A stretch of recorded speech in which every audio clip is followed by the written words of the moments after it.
Hi అండి. ఈరోజు మా పిల్లలు వర్షం పడుంటే మమ్మీ వేడివేడిగా ఏమన్నా చేసి పెట్టన్నారు. అందుకోసమని నేను ఆనియన్ పకోడీ చేస్తున్నాను.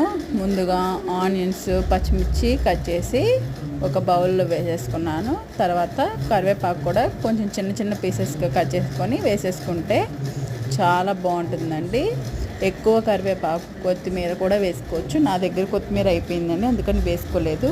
తగినంత సాల్ట్ కూడా వేసేసుకొని చూపించిన విధంగా ఉల్లిపాయను నలిపేసుకోవాలండి. నలుపుకున్న తర్వాత శనగపిండి సరిపడంత వేసేసుకొని చూపించిన విధంగా కలుపుకొని తర్వాత మనము పకోడీ వేసేసుకోవడం అనేది. చూడండి ఏ విధంగా వేగిపోయినాయో. పకోడీలు అయితే చాలా బాగా వేగిపోయాయి. తీసి ఒక ప్లేట్లోకి వేసేసుకోవడమే. తర్వాత మా పిల్లలకి పెట్టేశానండి. ఎంతో టేస్టీగా చల్లగా వర్షం పడుతుంటే వేడివేడిగా పకోడీ తింటుంటే చాలా బాగున్నాయి మమ్మీ అని మా పిల్లలు చెప్పారండి. నచ్చితే లైక్ చేయండి, సబ్స్క్రైబ్ చేసేసుకోండి. రేపు గేదెలు ఫుల్ వీడియో పెడతాను, చూసేయండి.